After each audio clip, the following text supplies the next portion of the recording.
Telecommuting is a work arrangement in which employees do not commute or travel to a central place of work, such as office buildings, warehouse, or store. In other words, ito yung mga empleyado na nagtatrabaho sa kanilang bahay or working from home setup.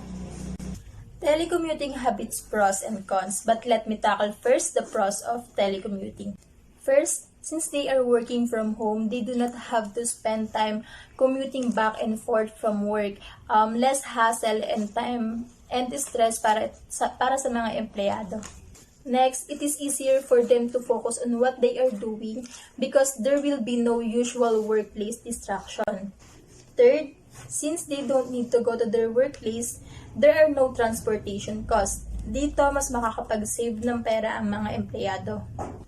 Like employees, employers may save money on real estate and other overhead expenses. Like, they don't need to pay for employees' office space and supplies that can save quite a bit in a year. Last, it has shown to be more productive for many employees since they can work at their own pace without pressure.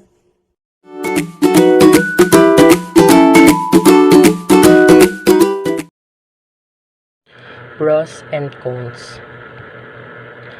Have a broader application and generically means positive and negatives. When you say pros, means for or against. To say something in favor of, it might be something topic, concept, and theory. While cons, to say something against, simply you can think pros as describing about the advantages and cons as disadvantages. These are an example of pros positive, like career changes may improve your quality of life. You may earn more money in your job, better chances for promotions.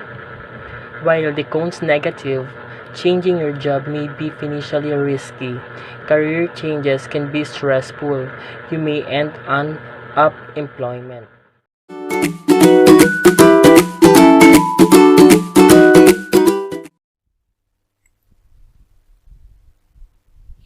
So, i-discuss ko po sa inyo kung ano ang flexible time. Flexible time. Flexible time is a scheme where an organization gives its employees the opportunity of a flexible working hours arrangement. Under flexi-time, there is normally a core period of the day when employees must be at work between 10 a.m. and 4 p.m., while the rest of the working day is flexi-time, in which the staff can choose when they work subject to achieving total daily, weekly, or monthly hours. An employee must work between the basic core hours and has the ability to clock in out between the other hours. So, yung flexible time ay tumutukoy sa flexible working hour arrangements sa loob ng isang organisasyon. Kailangan magtrabaho ng isang empleyado sa oras ng 10 a.m. hanggang 4 p.m. Ito ay tinatawag na basic core hours. Samantala, ang natitirang oras naman ay tinatawag na flexi time o flexible time, kung saan ang staff ay maaaring mamili kung total daily, weekly, o monthly hours ang gusto niyang ma-achieve. Ang empleyado ay kailangang magtrabaho sa pagitan ng basic core hours at maaari siyang mamili kung magtatrabaho ba siya o hindi sa pagitan ng natitirang oras. Next is what is flex? A series of arrangement that enables your employees to work when, where, and how they need to work. A performance tool that encourages your organization to become more result-based, more transparent. A retention tool that enables employees to continue to deliver value to organization. An attitude that embodies trust and communication. So, yung flex ay isang working hours arrangement na kung saan pinapayagan ang isang empleyado na magtrabaho kung kailan, saan at paano sila magtatrabaho. Ito ay upang mas maging matatag ang isang organisasyon. Pantay-pantay ang bawat isa. Isa rin itong paraan para ma-encourage ang empleyado na pahalagahan ang trabaho nila upang maipakita ang pagtitiwala sa bawat isa. Next. So, next is yung benefits to your organization. Benefits to your organization. So, first is greater staff morale and job satisfaction.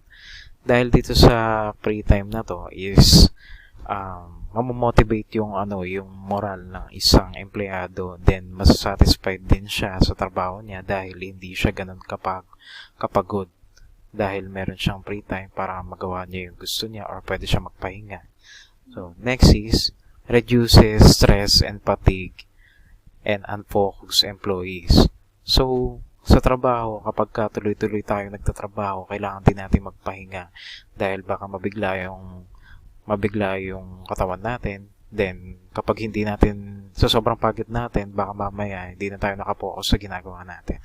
So, next is increases employee satisfaction and production. So, kagaya sa number 1, in-increase nito yung satisfaction ng employee sa trabaho niya. Doon natin makikita kung gaano niya pinapahalagan yung trabaho niya. Dahil doon, magiging maayos yung production. Next is greater staff retention and increased ability to attract new staff. So, kapag meron nakita ng ibang applicant yung gantong klase ng trabaho, pwedeng maka-attract to sa kanila, no, para mag-apply sila. Then, next is recruitment costs are thus reduced. So, kapag ka maayos yung working hours arrangement sa isang organisasyon at nasatisfied si empleyado sa trabaho niya, mababawasan yung cost sa recruitment. So, basically, hindi na sila mag-re-recruit. Kumbaga, kontento na yung trabahador nila sa kanilang trabaho. Next, ability to attract a higher level of skills because the business is able to attract and retain a skilled and more diverse workforce. So, dito, naipapakita yung nakaka-attract yung gantong klase ng working hours arrangement, no? Kasi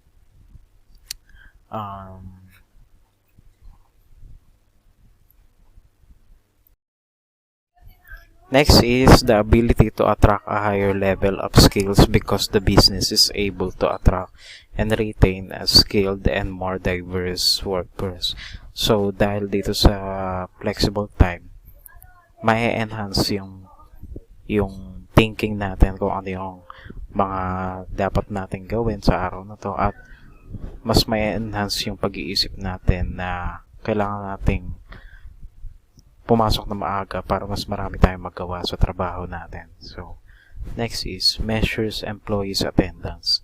You only pay or time in attendance. Delayed arrival caused by traffic congestion, delayed trains, etc. are at employees' expense.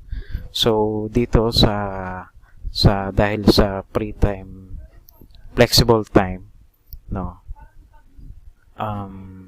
halimbawa si employees ay na-late sa pagdating pero nakapasok pa rin sa flexible time yung oras ng pagdating niya, hindi magiging problema yon dahil hindi naman bayad yung oras na yon ng pagdating ni employees. Yun nga lang, mas konti na lang yung oras ng trabaho niya at konti na lang yung matatapos niyang trabaho dahil late siya, no? So, dito next is an incentive to complete tasks instead of being carried forward to the next day as extra hours work count towards the final target. So, dito sa flexi time na to, si employees ay mamomotivate siya na gawin na yung trabaho as soon as possible kesa ipagpabukas pa dahil mag-exert pa ng extra hours sa trabaho. So, mas mapapatagal pa yung trabaho ni employees at hindi nila ma-achieve yung output na yon sa pinaka-final target, no? So, yun, mas ma-motivate siya na gawin kagad yung trabaho niya. Next is, provides greater coverage in an 24/7 global economy. So, yung output nung isang organisasyon or ng isang kumpanya is mag-i-increase, no? Magiging maganda yung result ng output nila dahil natapos nila yung trabaho within an short of time. Within a short of time, no? Na matatapos nila na mabilis yung trabaho nila. Then ma-achieve nila yung goal nila. Next is increased customer satisfaction and loyalty as a result of the above. So dahil dito sa flexible time, like for example, naka-flexible time ka, may customer na magpapa-appointment.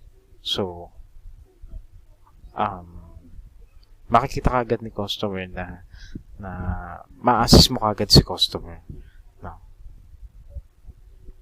Then dahil doon masasatisfy si customer sa service ng isang kumpanya. Last, combating the downturn. Pay matters can now be weighed against now offering flexible working hours and arrangements.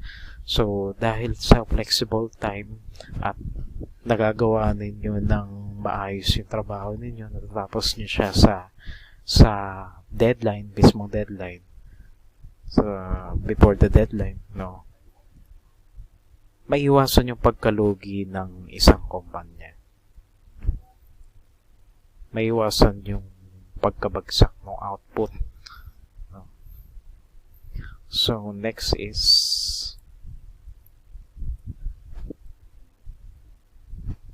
benefits to your employees. Ito yung mga benefits sa ating mga trabahador. First is improves productivity and performance.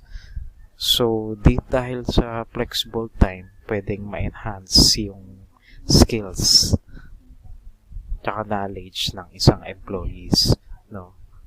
Mas magkakaroon siya ng knowledge about sa trabaho niya, kung paano yung procedure, ganyan, at mapapaganda pa niyo yung performance niya. Next is increase opportunity to fit other commitments and activities in with work and make better use of their free time. Magkakaroon ng opportunity yung mga empleyado na mapag-aralan yung mga dapat pa nilang gawin sa loob ng free time nila. Next is lower stress and employees are more in control of their workloads and manage a better balance between life and work. Allows you to schedule your travel time to avoid congestion. So dahil dito sa free time na to, mababawasan yung stress natin sa trabaho, hindi na lang puro trabaho yung problema natin. Makokontrol din natin yung balance ng daily life natin sa trabaho.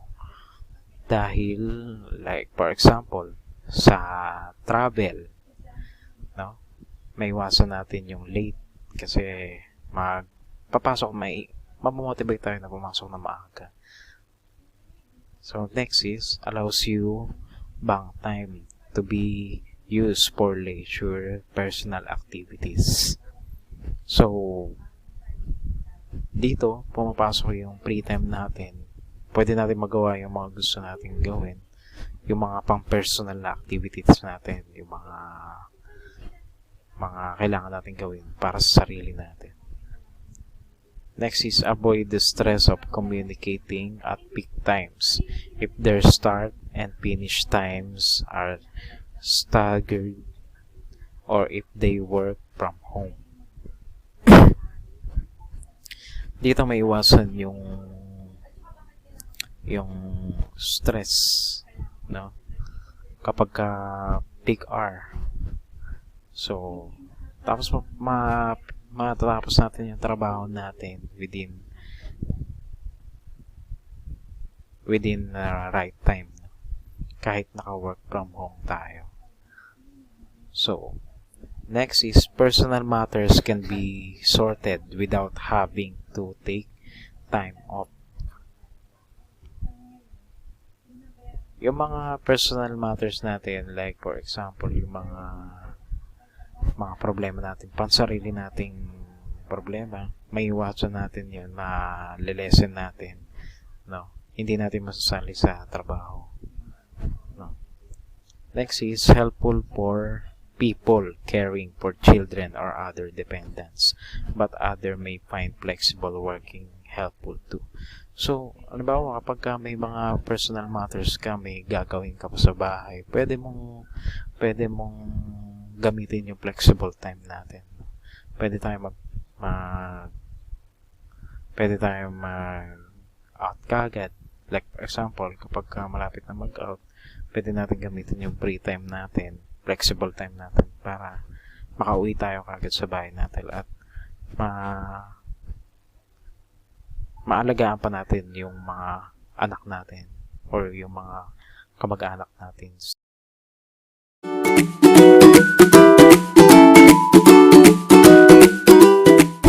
Good day, I'm Romeo Giba from BAT 4F Automotive. For today, I will discuss on you compressed work week. So, what is compressed work schedule?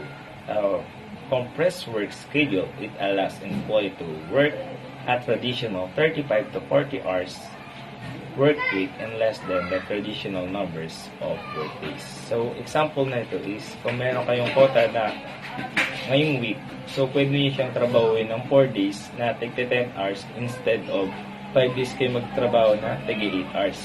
Currently, the labor code stipulate that an employee who works beyond 8 hours a day be paid an additional compensation equal to that employee's regular wage plus at least 25% of the said wage.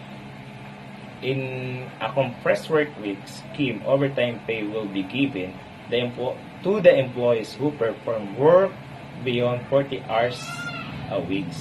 So, yung meaning nito, currently nagbaba yung labor code ng nag-stipulate siya na kapag sumobra ka ng 8 hours, so may additional compensation kang matatanggap at least 25% na nasabi mong sahod. Yun lang po. Thank you. God bless.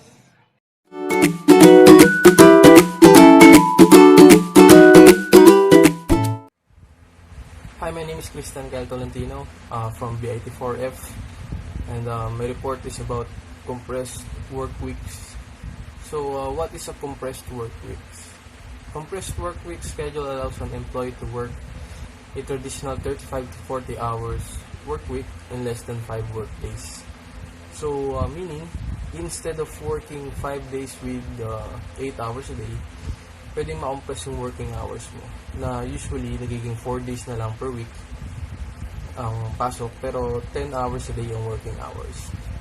Meron din yung mga advantages and disadvantages. So, what is the advantages of compressed work week? Siyempre, una dyan, dahil nabawasan na yung araw ng pasok mo, madadagdagan yung day off mo. At isa pa dyan, kahit na bawas na yung pasok mo, buo pa rin naman yung sahod tsaka yung mga benefits na matatanggap mo. And for those who work on site, bawas na yung oras ng pag-commute at siyempre nakabawas ka pa sa pamasahe. Yun yung mga ilan sa mga advantages ng compressed work week. Marami pa yan. How about the disadvantages of compressed work week? Some positions may not be suitable for longer hours because of an increased risk of injury or errors. So yun na nga, base doon, hindi siya suitable for other jobs like construction workers. Tulad nyan, syempre talagang 8 hours a day lang yan. Hindi pwede na magpas, halimbawa pagka sumobra na, syempre mga pagod na yan, baka mamali pa ng mga gawa yan. Kaya pagka sa gabi, may chance na di nila makita yung ginagawa nila, magkaroon pa ng errors or injury. habang nagtatrabaho sila. At sa mga ganyan, magkakaroon ng less supervision in some time periods. So, pagka ganun, kunwari nga sa construction workers, minsan na ang mga supervisors or foremans lang yan saglitan lang, parang sinisilip lang yung mga trabahador, tapos i-check lang kung tama ba yung ginagawa, tapos aalis na, pupunta ng ibang site, mga ganyan. Tapos isa pang karaniwan dyan, may mga employees na pwedeng magtatrabaho sila for unauthorized overtime. So, ibig sabihin, hindi bayad yung pinapasok nilang oras. Yun. So, para naman sa mga employers naman, dapat may mga kailangang sundin din yan or measures para hindi magkaroon ng problema about compressed work weeks. For example, they should provide their employees with enough breaks to keep them focused and motivated. So, ibig sabihin yan, dahil na-compress na yung araw, na-compress na yung working hours mo, naging 10 hours a day, hindi na yan, hindi sapat yung break schedules na standard or karaniwang break schedules for 8 hours a day. So, meaning yan, dahil naging 10 hours a day ka na, kailangan magdagdag yung employers nyo ng another breaks or ilang minutes na break for 10 hours a day. Okay. Tsaka para hindi magkaroon ng problema regarding the schedules, dapat mayroon silang tools or basta mga tools for recording employee attendance para monitor nila yung total hours work or overtime, para hindi magkaroon ng mga disputes regarding sa kanilang mga pinasok na oras. At yun. So, yun ang compressed work week. Thank you.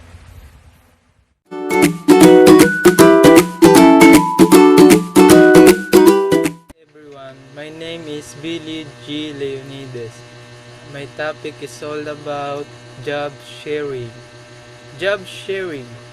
This is a job arrangement where two employees with temporary or part-time status perform a job that other one can be done by a full-time employee. Since a job position is shared, compensation ID divided between the two employees, thus reducing their income.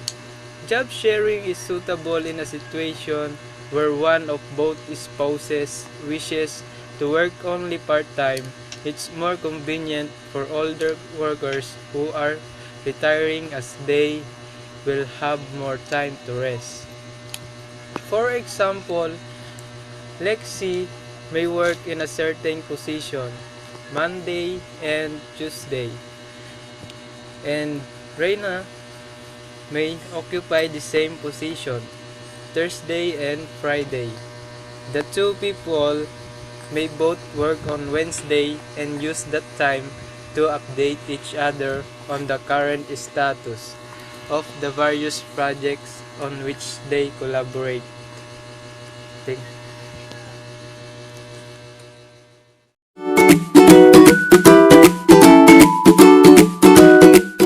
My name is Nico Lupinilla. I'm for BIT 4F. Part-time work. Number 1, temporary part-time work employees work only when needed for less than standard 40 hours week. Involuntary part-time workers employees who prepare a full-time work schedule do not have access to one. Number 2, permanent work workers considered as permanent member of workplace on to working 4 hours in the standard 40 hours week.